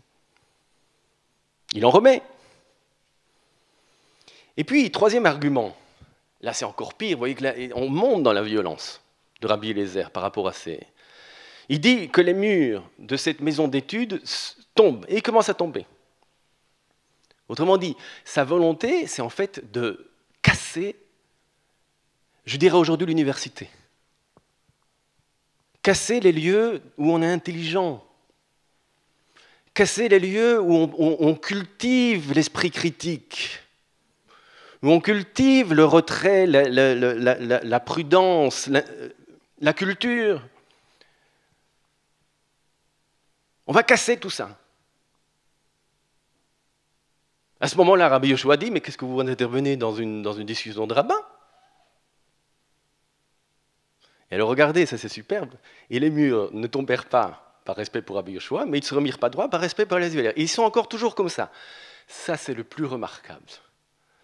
Ça veut dire que jusqu'à aujourd'hui, quand vous rentrez dans une maison d'études, quelle qu'elle soit, les murs sont toujours comme ça. C'est-à-dire impossible. Pourquoi? Parce que la maison d'études, elle renferme les deux opinions. Oui. Dans le judaïsme, on a des fanatiques et on a des fondamentalistes, toujours. Mais on discute avec eux. On maintient le dialogue pour ne pas les perdre, pour qu'ils ne passent pas à l'acte. Parce qu'il y a les autres, ceux de Rabbi Yoshua. Ils voient que le débat, il n'est pas fini. Le fondamentalisme, l'appropriation de la vérité, etc., c'est une tentation perpétuelle de l'humain. Ce n'est pas en l'expulsant que je pourrais la maîtriser. Non, pas du tout. Il faut qu'elle reste. Et vous voyez, ce n'est pas maîtrisable. C'est impossible. Oui, mais c'est cet impossible-là qui est la vie du judaïsme. Il y aura toujours des tentations fondamentalistes, fanatiques, etc. Mais eh bien, le propre de la maison d'études, c'est de vivre avec cet impossible. Et de travailler avec, pour que l'autre voix se fasse entendre. Et c'est avec les deux voix qu'on fait avancer l'histoire. Oui, parce qu'il y a une recherche de la vérité qui est importante, bien sûr. Pas dénier tout, mais elle est dangereuse. Elle est importante et dangereuse. Et donc les murs sont toujours comme ça, dans n'importe quelle maison d'études. Et si vous vous rendez compte que dans la maison d'études, ils sont droits, sortez de la maison d'études. C'est que ce n'est pas une bonne. Voilà. Et puis le dernier argument, ben évidemment c'est le plus important, la voix qui vient du ciel, c'est la prophétie, c'est Dieu lui-même qui intervient dans la discussion. Et qui dit quoi? Qui dit, c'est Rabbi Eliezer qui a raison. Argument d'autorité suprême. Et puis Rabbi Yoshua, il a bien appris sa leçon, parce que Dieu a déjà parlé. Vous voyez maintenant de quoi on a besoin de Dieu? On a besoin de la Torah pour pouvoir contrer Dieu lui-même. pour le remettre à sa place. Y compris dans la société, quand il y a des gens qui pensent qu'ils parlent au nom de Dieu. Rabbi Eliezer. Donc on a besoin de Dieu pour maintenir la société laïque. On a besoin de Dieu et de sa parole pour lui dire « tais-toi ». Mais pas tais-toi dans le sens méchant et mauvais du terme. Que dit Rabbi Yoshua ici? Tu nous as donné la Torah, elle n'est plus dans le ciel, elle est chez nous.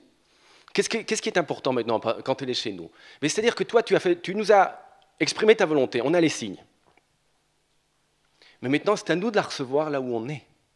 Et ça, toi, tu ne peux pas prendre notre place. Si tu prends notre place, tu détruis ton propre message. Il faut maintenant qu'en fonction des conditions qui sont les nôtres, nous veillons aux conditions d'application et de possibilité d'humanisation de l'histoire à travers cette volonté. Et ça, ce n'est pas à toi de le faire, c'est à nous. Autrement dit, tais-toi, c'est notre responsabilité, et c'est ce que dit le Rami Rémia quand il explique ça. La Torah n'est plus dans les cieux, désormais c'est la majorité, vous voyez, c'est intéressant, c'est un principe de majorité, et qui ne fait pas taire la minorité, parce que c'est ça le Talmud. On a écrit les opinions minoritaires qu'on n'a pas retenues. Et finalement, on les a retenues dans le texte. Pourquoi? Parce que ce n'est pas parce que la majorité décide qu'elle a raison.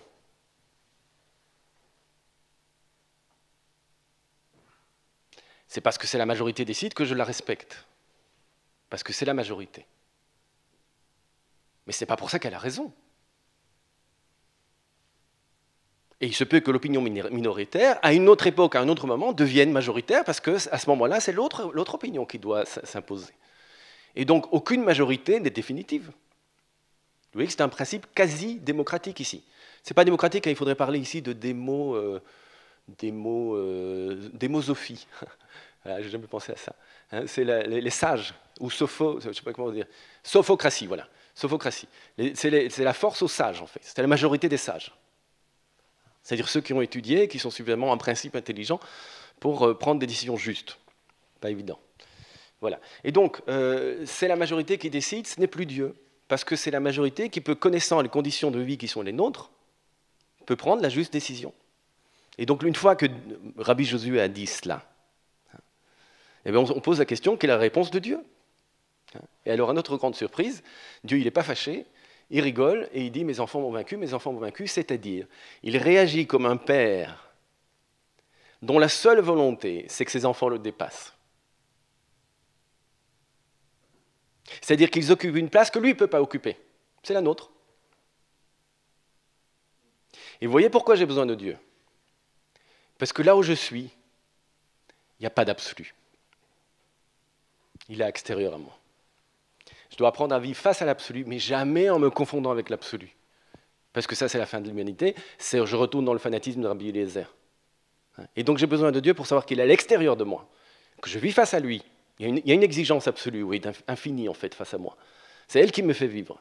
Mais jamais il ne pourra venir à ma place, et jamais je ne pourrai y répondre complètement. Mais je ferai mon mieux. C'est ce qui me donne ma place. Je ne sais pas si j'ai le temps. J'ai peut-être le temps de vous donner une petite Mishnah, en fait. C'est la première Mishnah du traité. Une fois que vous avez entendu cela, hein, le Dieu qui rigole d'abord, et puis celui surtout qui veut que ses enfants le dépassent. Hein, c'est-à-dire qu'il veut que l'humanité trouve sa place en dehors de lui. Là où eux sont et pas là où lui est. Dernière chose que je voulais vous dire, c'est la première Mishnah, tout simplement, du traité de... Je vous la résume très rapidement, je ne veux même pas la résumer. On pose la question, à partir de quand il faut lire le Shema le soir. Je ne vais pas rentrer dans les détails. Le Shema, c'est la profession de foi, c'est le témoignage qu'on fait le matin et soir. Donc on lit un passage de la Bible. Hein, et ce passage, il comprend toute une série d'obligations dans lesquelles on dit qu'il faudra en parler lorsque tu te couches et lorsque tu te lèves. Donc on récite ça 2 fois par jour, lorsqu'on se couche et lorsqu'on se lève. Bien. Ça, c'est le texte biblique et le rite. Et donc, la Mishnah pose la question à partir de quand il faut lire et jusqu'à quand. Jusqu'à quand, les rabbins donnent 3 réponses. C'est la première Mishnah du traité de Brachot, c'est pour ceux qui s'intéressent. Rabbi Eliezer dit, c'est peut-être le même, je ne suis pas sûr, parce qu'il y a plusieurs Rabbi Eliezer dans... Rabbi Eliezer dit jusqu'à la fin de la première veille, c'est-à-dire, grosso modo, si la nuit commence à 6 heures et qu'elle se termine à 6 heures, c'est loufoque ce que je dis, mais c'est pas grave, c'est la première partie, c'est-à-dire jusqu'à 22 heures. De 18 heures à 6 heures, 22 heures, le premier tiers de la nuit. Rabbi Eliezer, donc, jusqu'à 22 heures, les sages disent jusqu'à minuit, et Rabban Gamiel dit jusqu'à ce que lève la lueur de l'aube, c'est-à-dire jusque vers 5 heures, 5 heures et demie. D'accord ? Donc vous avez 3 opinions. Et vous vous demandez, mais d'où les rabbins ils tirent leur opinion?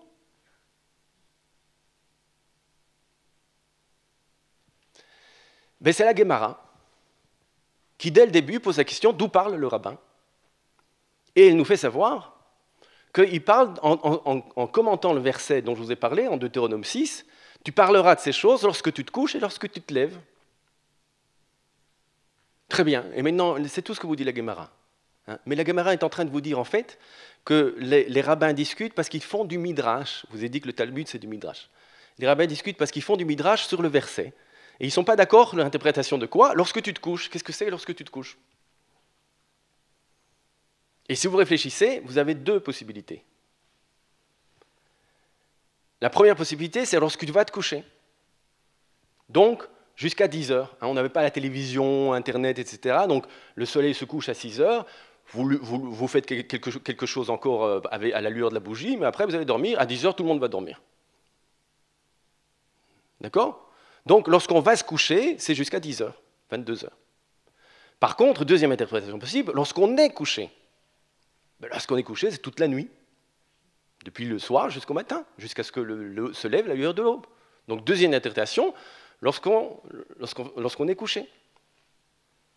Voilà. Les rabbins, en fait, c'est pas arbitraire ce qu'ils disent. Ils interprètent le texte biblique et vous disent il y a 2 possibilités. Bien. Alors pourquoi il y a 3 possibilités? Pourquoi les rabbins, ils disent... alors quand les rabbins disent, ça veut dire que la loi, jusqu'à aujourd'hui, c'est celle-là. C'est la majorité. Chachamim, les sages, en fait, ce n'est pas les rabbins, c'est les sages. Ils disent c'est la majorité. Donc on suit jusqu'à aujourd'hui, il faut lire le Shema jusqu'à minuit. Pourquoi minuit? Ça n'a rien à voir avec la Bible. La Mishnah vous donne ça à la fin. Pourquoi alors on a dit jusqu'à minuit? Pour éloigner l'homme de la faute. Pourquoi on doit éloigner l'homme de la faute? Et vous trouvez ça dans une page beaucoup plus tard. Vous voyez que le Talmud, c'est pas simple. Il faut d'abord tout lire et puis essayer de comprendre. Et puis vous comprenez après, il faut revenir, etc. Bon, pourquoi juste éloigner l'homme de la faute? Parce que je risque de m'endormir. Après minuit, je suis fatigué. Et je vais m'endormir. Et puis je ne vais pas faire ce que je dois faire. Je ne vais pas prendre ma responsabilité. Et je vais laisser passer le temps. Et après, il sera trop tard.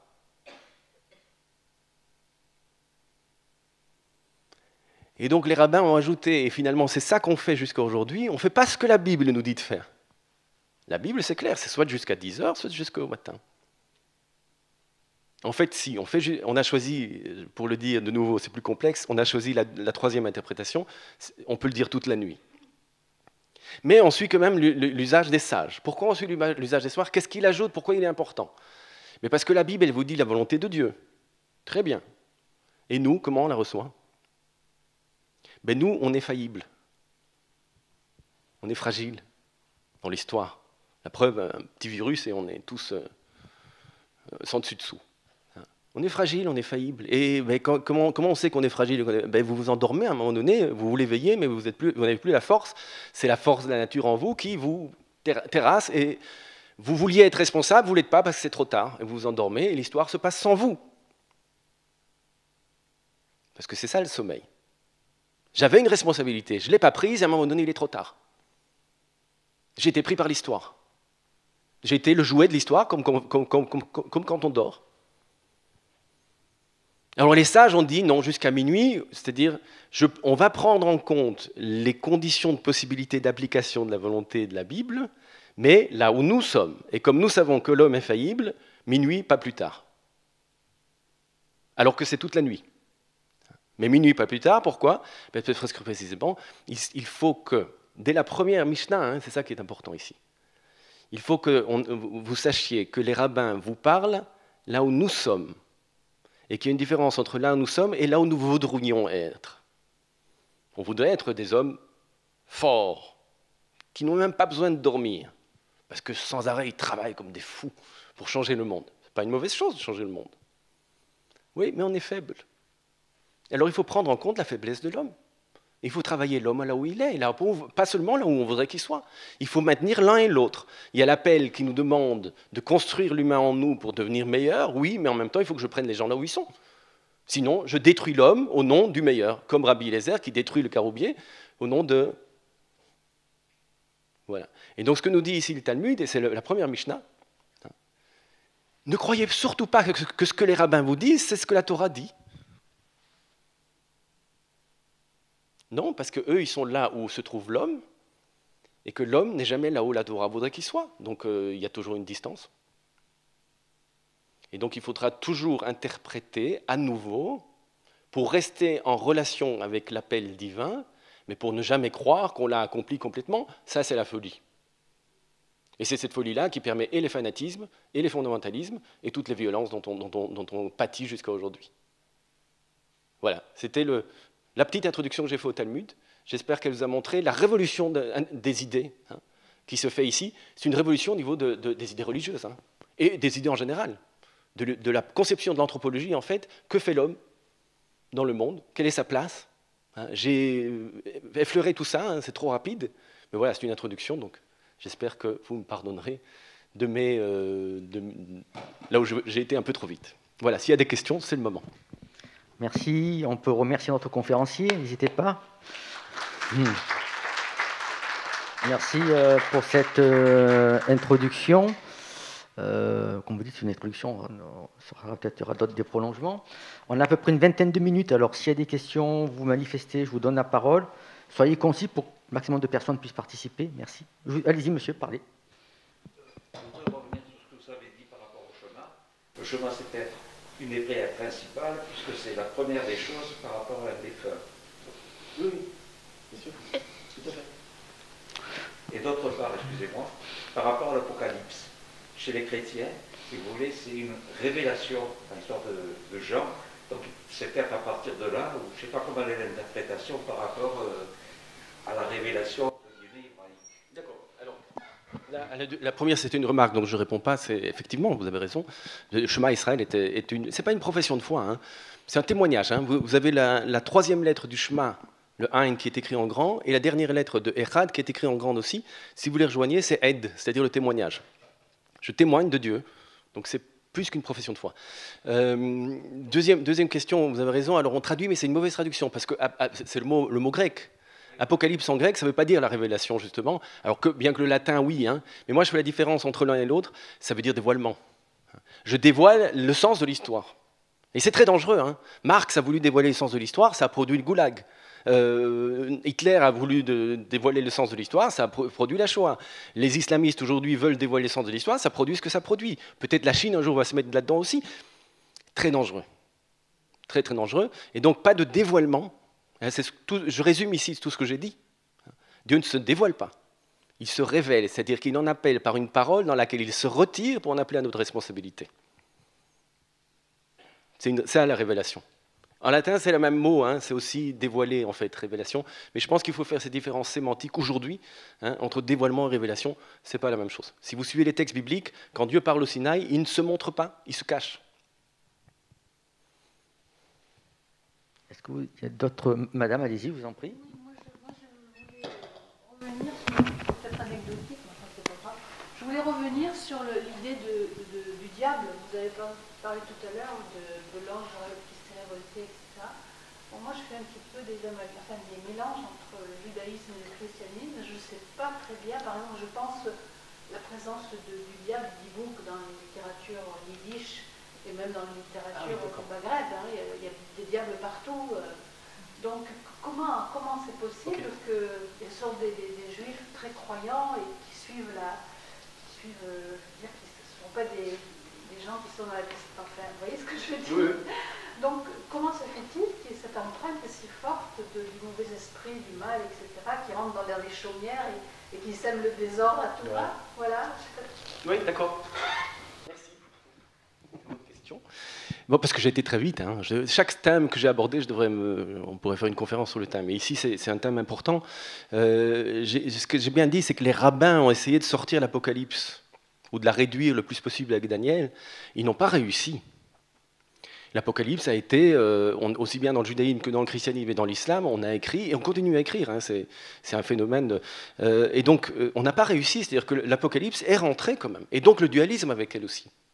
Et donc le diable fait partie, bien sûr, mais il est venu beaucoup plus tardivement, et les rabbins, voilà, ils sont très circonspects par rapport à ça, même si on trouve certains courants où ça existe. Et donc, effectivement, dans les histoires populaires, hein, bah, le diable existe, bien sûr. Parce que c'est simple à penser. De nouveau, je donne une adresse à tout ce qui arrive comme mal, hein, et ça me permet d'extérioriser le mal et à quelque part de le maîtriser dans son extériorité. Et ça simplifie ma vision du monde. Le problème, hein, c'est qu'en faisant cela, j'expulse le mal hors de moi. Or, je vais le dire d'une manière plus simple. Hein. Le mal n'est jamais un substantif. C'est jamais qu'un adjectif. Il n'y a pas de mal en soi. Il y a dans l'action, dans la relation que j'ai avec le monde, avec les autres, quelque chose qui devient mal, mais dans l'action elle-même. Je vais le dire dans le langage juridique, le mal est une qualification, ce n'est pas un être.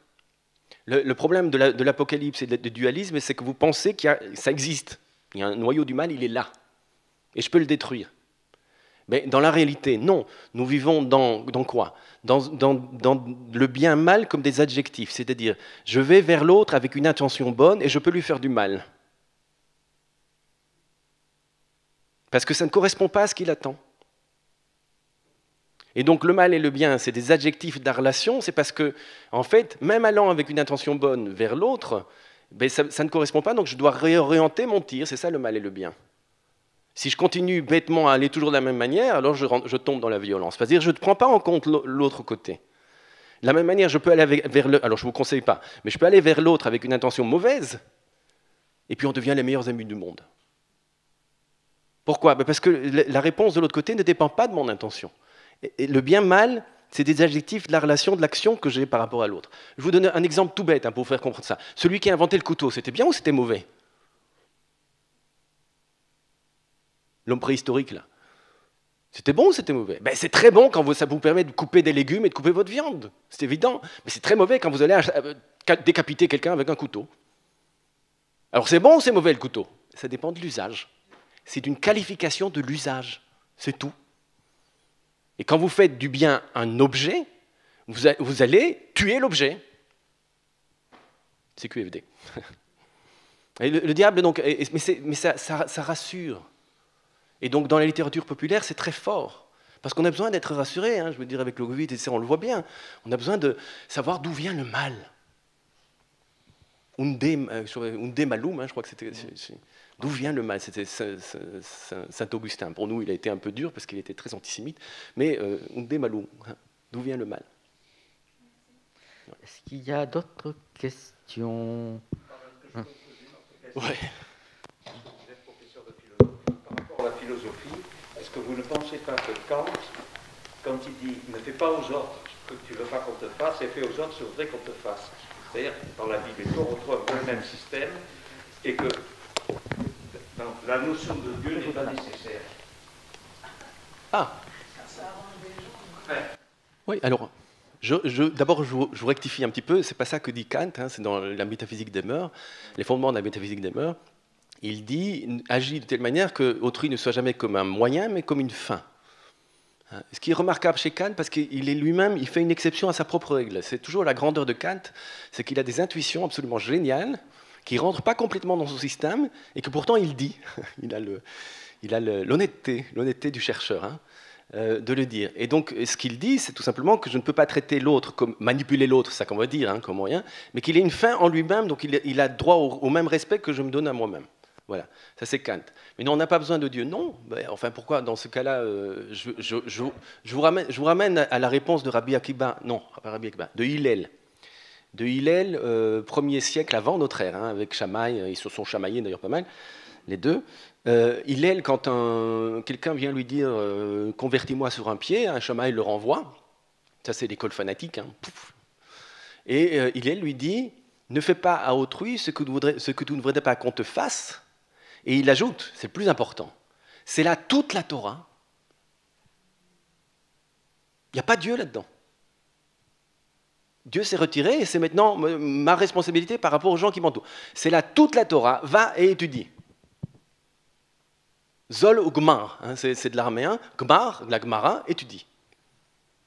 Hein, autrement dit, la Gemara, le Talmud, il nous apprend quoi d'après cette opinion de Hillel, hein? La seule chose qu'on fait quand on étudie, c'est à ne pas faire à autrui ce qu'on ne voudrait pas que Dieu nous fasse. Vous voyez que ce n'est pas facile. Ça semble simple, mais c'est tellement difficile à mettre en action. Il faut toute la subtilité et la sensibilité de... Quand est-ce que par rapport à autrui, vous agissez comme il faut? Pardon, vous l'avez dit vous-même, donc on n'a pas besoin de la notion de Dieu, c'est ce que je voulais vous dire. Parce que la notion... Voilà, je vais vous répondre comme ça, mais non en philosophe. De la notion non, de l'appel oui. De la notion non, de l'appel oui. La notion, le concept, je ne sais pas ce que ça veut dire. Vous savez ce que c'est Dieu, vous? Vous l'avez rencontré? C'est rien. Mais l'appel, c'est dire le fait que comment dire, le cœur de l'appel éthique soit extérieur à moi, ça j'en ai besoin. Parce que ça ne dépend pas de moi et de mon bon vouloir. Je ne peux pas le réduire à mon esprit, je ne peux pas le réduire à ma volonté, je ne peux pas réduire. C'est quelque chose qui s'impose à moi, c'est ce que j'ai appelé la responsabilité. Et en ce sens-là, on a besoin, non pas de Dieu, on a besoin d'une extériorité qui en appelle à nous, c'est tout. Plus que ça, vous n'avez rien à dire. C'est ce que les kabbalistes disent, hein. Je ne suis pas en train d'inventer ici un nouveau judaïsme. Ce n'est pas seulement Lévinas qui le dit. Vous le trouverez chez Lévinas aussi. Mais vous le trouvez déjà chez les kabbalistes. De Dieu lui-même, on ne sait rien. Même tout ce que vous pensez, c'est faux. Donc n'essayez même pas. La seule chose qu'on sait, c'est sa volonté qui nous interpelle. C'est tout. C'est tout ce qu'on sait. Et sa volonté qui nous interpelle, ça veut dire quoi? Ça veut dire que mon désir se pose face au désir d'un autre. C'est une extériorité que je ne pourrai jamais... Je vais le dire de cette manière-là, hein, c'est ça qui m'empêche au fanatisme. Je ne pourrai jamais l'intégrer en moi et dire, moi, ce que je dis, c'est parole de Dieu. Et ce que je fais, c'est ce que Dieu a voulu. Quand je tue des gens, c'est Dieu qui l'a voulu. Vous rigolez ou quoi? Comment vous le savez?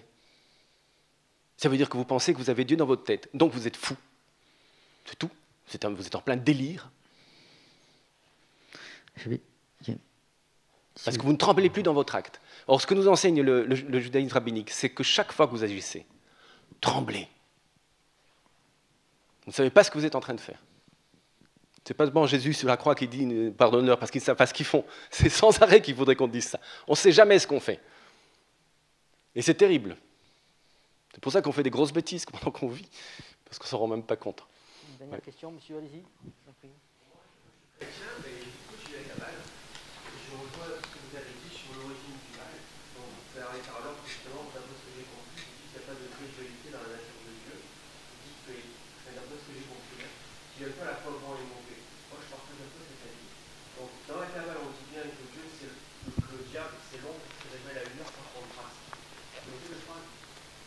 Non, mais pas le diable. Vous avez où le diable? Non, le diable. Satan. Satan, ouais. Dans la Kabbale, on dit que c'est l'ombre qui révèle la lumière par contraste. Donc, dans la théologie chrétienne, nous, on peut interpréter ça par rapport à la tentation qui vous rend meilleur. Parce que le mal, en fait, il vous rend meilleur. Et en fait, c'est marqué aussi dans la Bible que le mal, c'est comme un creuset où l'âme doit passer pour devenir meilleur. Moi, je vois ça exactement comme ça. C'est pas une dualité entre le bien et le mal, c'est la théologie chrétienne qui a beaucoup trop simplifié les choses. Il n'y a pas de vraie dichotomie, mais le mal, il est utilisé par Dieu pour vous rendre meilleur. Voilà ce que je pense. Je voulais savoir ce que vous en pensez. Merci de votre intervention. Donc, je remets les points sur les i parce que c'est vraiment important. Dans la Kabbale, il y a certains courants peut-être qui vont jusque-là, mais très rares. En général, on vous parle de Satan, de Samaël, etc. Ce n'est pas la même chose. Pourquoi? Parce que Satan n'est pas un ange révolté. Satan est un ange de Dieu. C'est celui, si vous voulez, c'est le côté obscur de Dieu qui vous met à l'épreuve pour voir qui vous êtes. Job, par exemple, c'est Satan. Le diable, par contre, c'est un ange révolté. Et donc, il ne peut pas être l'autre côté, dans le sens où l'entendent les kabbalistes, puisqu'il est complètement ailleurs. Il est sorti. Il a un autre pouvoir. C'est Shnei Rashuyot qu'on appelle. Deux pouvoirs différents. Et donc, il ne faut pas confondre. C'est très important de faire cette différence. Et alors, je ne dis pas qu'il n'y a pas des courants dans le judaïsme où il y a un dualisme qui se sent. Hein. Je pourrais vous en citer. Hein. Attendez, je termine ma réponse. Après, il faut... Oui, non, alors justement, c'est pour ça que j'ai bien répondu en disant que le mal n'est jamais une substance, hein, et il faut faire très attention à cela. De nouveau, on a tendance à réfléchir de manière trop rapide avec de grands concepts dans lesquels on fourre tout. Hein. Quand vous parlez, vous savez, quand vous dites le mal est bon, ce que vous avez dit en fait. Le mal sert le bien. Ok ? C'est ce qu'on espère. Mais d'où vous le savez ?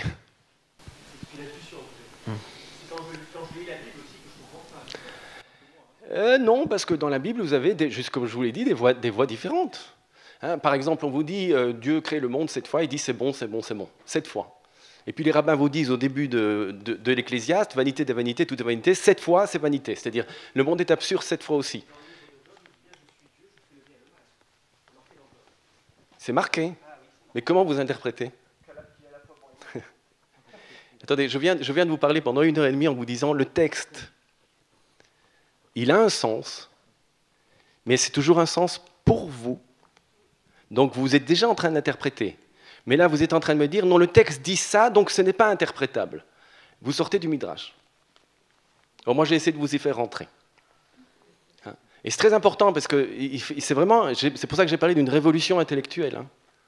Il faut faire très attention, justement. Alors moi, j'aimerais bien, ce que vous dites, et c'est parfait, que le mal porte le bien. Waouh, oui. Mais expliquez-moi comment la Shoah peut aboutir à quelque chose de bon. Je refuse. Je ne peux pas aller avec vous. Oui, mais voilà. Là, je ne peux pas. Je refuse. Pourquoi ? Parce que je ne vois pas. Ce n'est pas possible. Hein, on a cru aux sûretés de la guerre, on n'a dit plus jamais ça. On s'est dit, au moins, il y avait... Et puis, on voit que ça n'a rien changé du tout. Je vous assure, on peut désespérer. Et on peut désespérer dans la Bible. Vanité des vanités, tout est vanité, c'est toujours la même chose qui revient et rien ne change sous le soleil. Oui, et puis on a d'autres textes. Je ne vous dis pas qu'il faut désespérer. On a d'autres textes. Et maintenant, comment j'interprète ? C'est-à-dire, comment dans la situation qui est la mienne, j'essaye de retrouver ma responsabilité pour faire quand même quelque chose. Peut-être qu'Esther, le colibri, ils ont encore quelque chose à faire. Et peut-être que c'est décisif. Voilà. Mais je ne le fais pas avec pompe, et je ne le fais pas en disant « de toute façon, je sais à l'avance », que le bien l'emportera. Ça, de nouveau, vous connaissez le sens de l'histoire déjà à la fin ? C'est l'Apocalypse. Non, nous, on ne connaît pas le sens de l'histoire. On sait que le sens de l'histoire surgira si nous sommes capables de construire l'humain en nous, autour de nous. Et en attendant, jusqu'à preuve du contraire, ce n'est pas le cas. Est-ce que je vais voir s'il y a d'autres questions, peut-être aussi on pourra en parler après, si vous voulez. Oui. Ouais. Est-ce qu'il y a d'autres questions ? N'hésitez pas, on a encore quelques minutes si vous le souhaitez. Est-ce que vous êtes optimiste pour l'humanité ?